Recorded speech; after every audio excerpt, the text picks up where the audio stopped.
2024 광주일보 신춘문예 시 당선작 파랑 엄지인.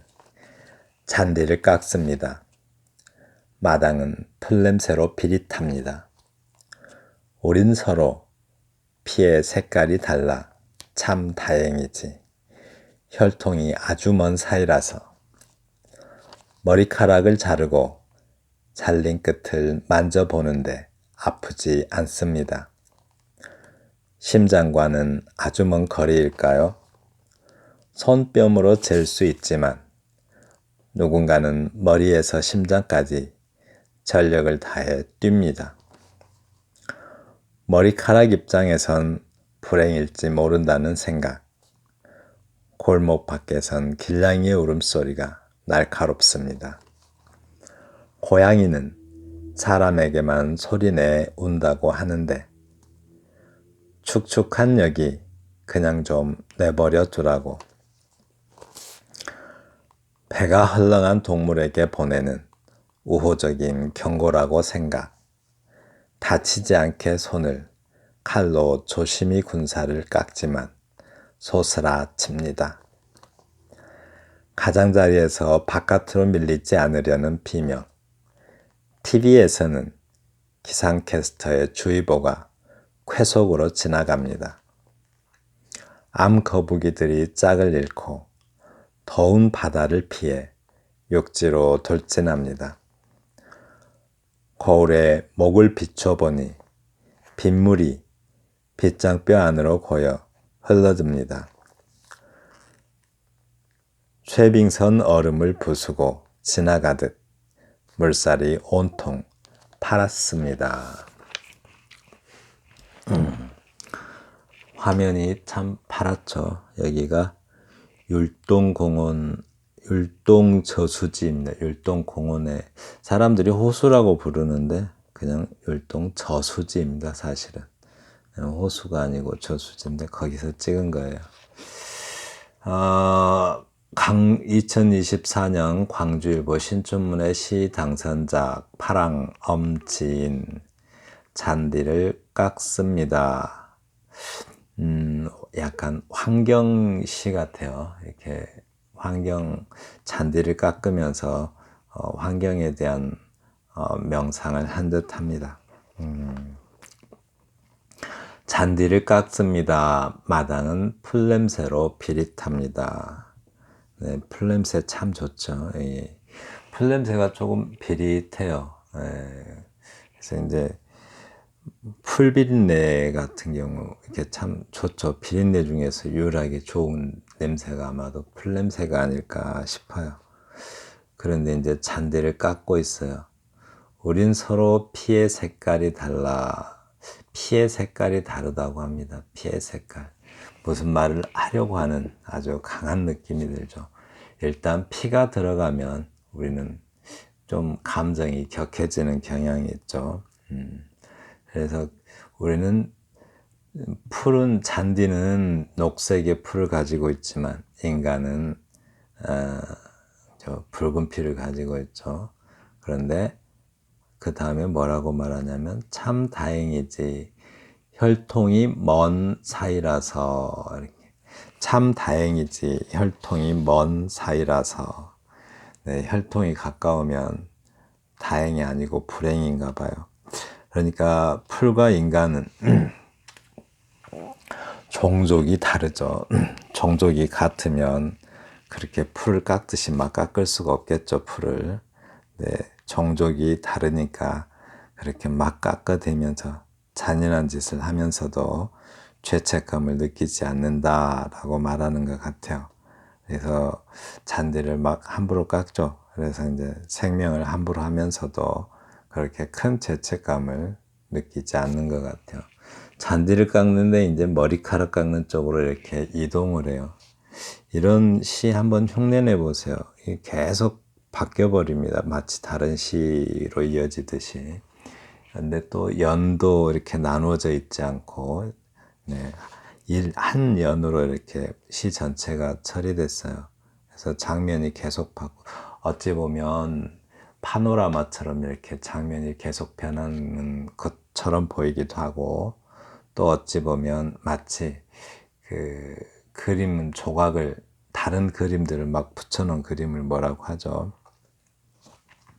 그러니까 여러 가지 장면들을 이렇게 조각조각 짜맞춰 놓은 듯한, 네, 그런 느낌이 들죠. 이렇게 그 뭐라고 하죠? 그림, 신문지나 이런 데서 어려워 가지고 막 붙여서 그림으로 만드는 그런 방식이 있죠. 네, 그런 방식처럼 다른 장면으로 계속 넘어가요. 이렇게. 네. 머리카락을 자르고, 그러니까 잔디 자르는 데서 머리카락 자르는 것으로 이렇게 자름이라는 단어로 다음 장면으로 이렇게 넘어가고 있습니다. 잘린 끝을 만져본데 아프지 않습니다. 라고요. 머리카락 잘라도 아프질 않죠. 네, 마치 그렇게 그냥 아무 아픔 없이 잔디를 자르고 있어요. 심장과는 아주 먼 거리일까요? 라고 했네요. 네, 멀지도 않다는 거죠. 그런데 심장과는 그다지 멀지도 않은데 어떤 아픔을 공감하지 않는다고 합니다. 그리고 또 거리가 나오니까 손뼉이 이렇게 나와요. 이렇게 또 막 바뀌어갑니다. 이렇게. 예. 손뼉으로 잴 수도 있지만, 네, 이렇게 손뼉으로 잴 수도 있지만 누군가는 머리에서 심장까지 전력을 다해 뜁니다. 아주 멀지도 않은 가까운 거리인데 누군가는 머리에서 심장까지 전력을 다 뛴대요. 가까운 거리인데 마치 먼 길을 뛰듯이 그렇게 전력을 다해서 뛴다고 합니다. 네. 머리카락 입장에선 불행일지 모른다는 생각. 머리카락 입장에서는 왜 불행일지 모른다고 생각할까요?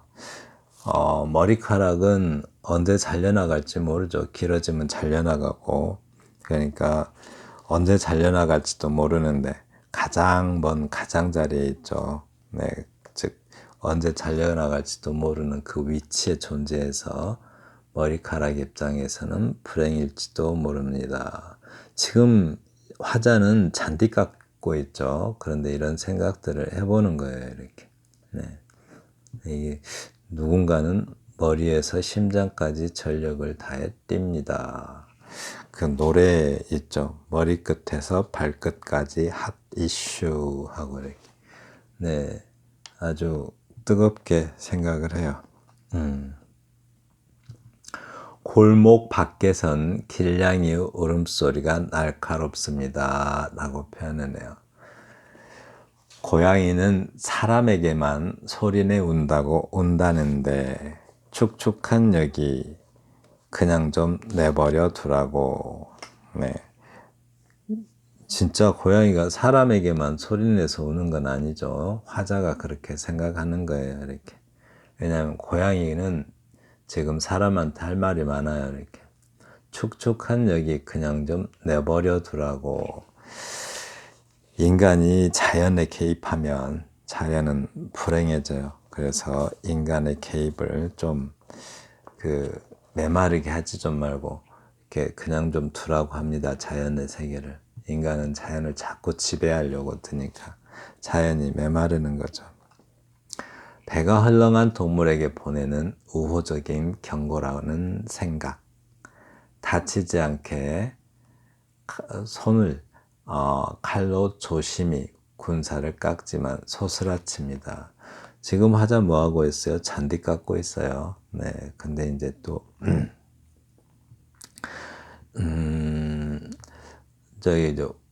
지금 배가 헐렁한 동물에게 보내는 우호적인 경고라는 생각. 뭔가 인간은 자연은 인간에게 경고를 하고 있지만 인간은 자연이 보내는 경고를 못 알아듣죠. 계속 환경 파괴를 합니다. 자연에 개입하고 자연을 다치게 하죠. 그래서 다치지 않게 손을 칼로 조심히 군사를 깎지만 소스라칩니다. 깎는데요, 손. 잔디 입장에서는 잔디 잎이 될 수도 있겠고, 잔디를 사람으로 동일시하면은 사람의 손을 깎는 게 되겠죠. 반려동물.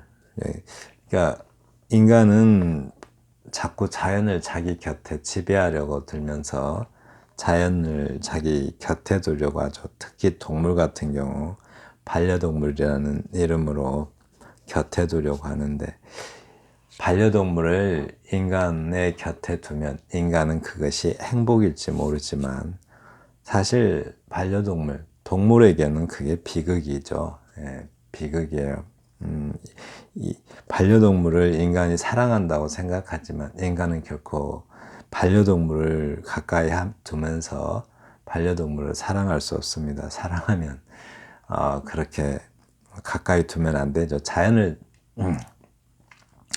자연 보호론자들은 자연을 인간 가까이에 두지 말라고 계속 경고를 하죠. 두면 가까이 하면 못 쓴다고. 그리고 특히 그 반려동물들은 애매해요. 왜냐하면 생명이니까 인간이 버리면 혼자 못 살잖아요. 이미 인간에게 길들여져 있기 때문에.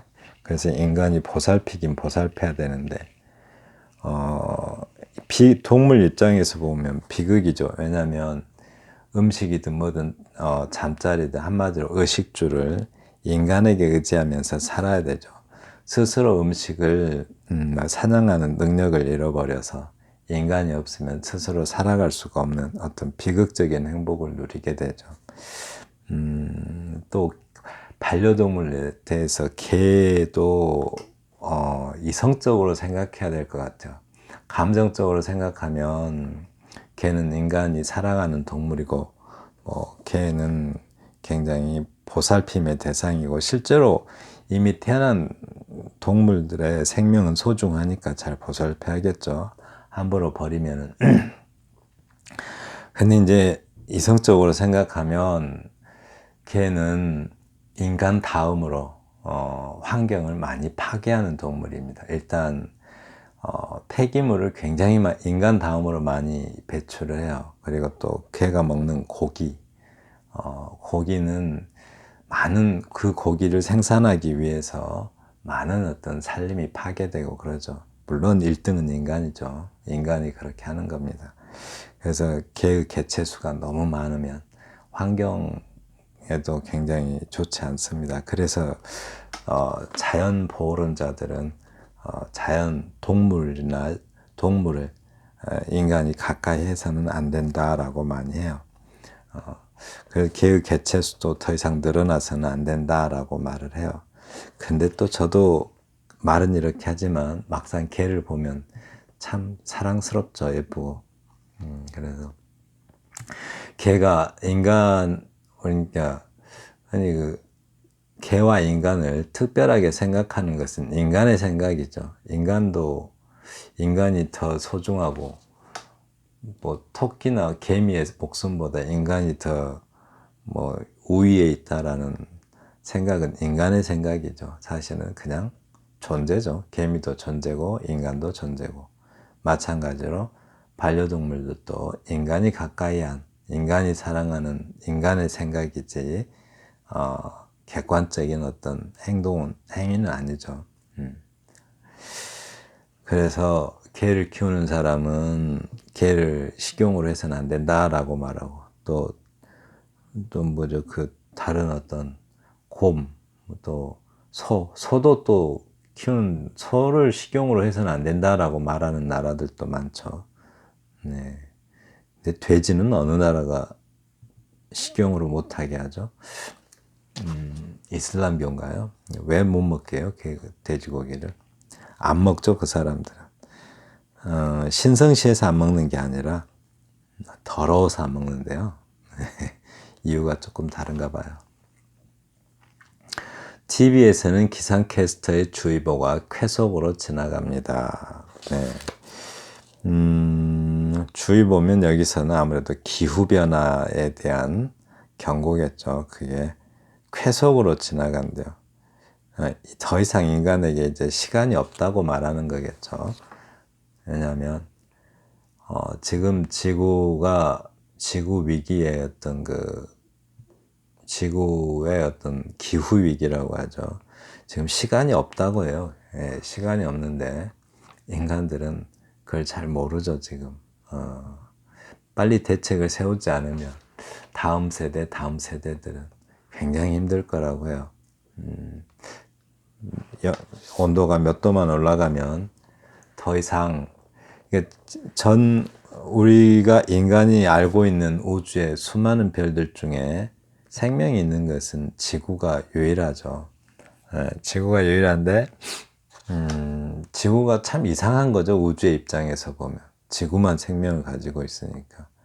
그래서 지구는 쉽게, 아주 생각보다 쉽게 다른 별들처럼 생명이 살 수 없는 어떤, 지구는 행성이긴 하지만 그걸 이제 그런 어떤 다른 별이나 행성들처럼 생명이 살 수 없는 그런 어떤 행성이 될 수가 있죠. 인간의 생각보다 훨씬 쉽게 그렇게 돼버릴 수가 있어요. 그래서 지구를 잘 보살펴야 되는데, 네. 당장의 인간의 욕망은 그렇지 않습니다. 지구를 더 지배하려고 들죠. 지구 입장에서 보면 인간은 정말 악성 종양이겠죠. 왜냐하면 인간들이 콘크리트 건물 다 짓고 도로 깔아버리고, 지구 입장에서 보면 인간은 평균이죠, 평균. 그래서 시간이 없다고 해요. 암 거북이들이 짝을 잃고 더운 바다를 피해 육지로 돌진합니다. 거북이 암컷이 육지로 갈 때는 언제 가요? 짝이 있을 때 가겠죠. 짝짓기를 하고 알을 낳기 위해서 육지로 가는데 지금 거북이들이 짝을 잃어버렸어요.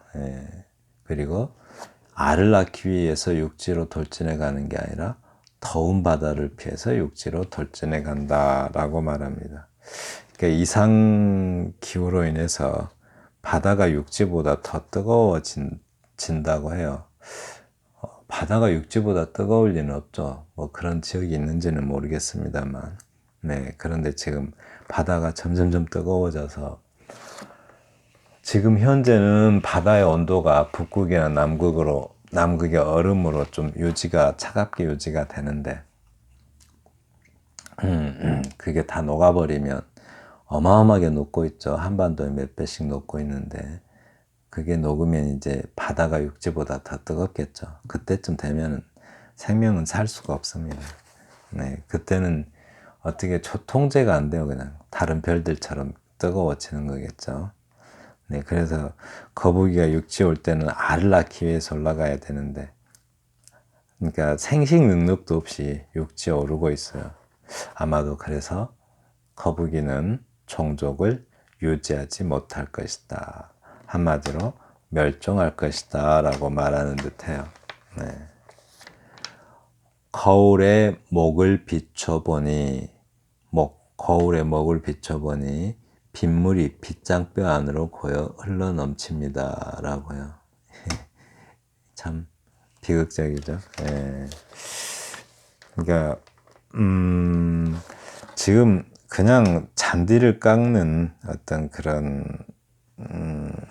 잔디를 깎는 날씨일 수도 있는데, 어떤 인간에게도, 그러니까 인간에게도 아까 시간이 얼마 남지 않았다고 그랬잖아요. 그러니까 북극의 얼음이 녹고 홍수도 많이 나고 있죠. 폭우도 많이 내리고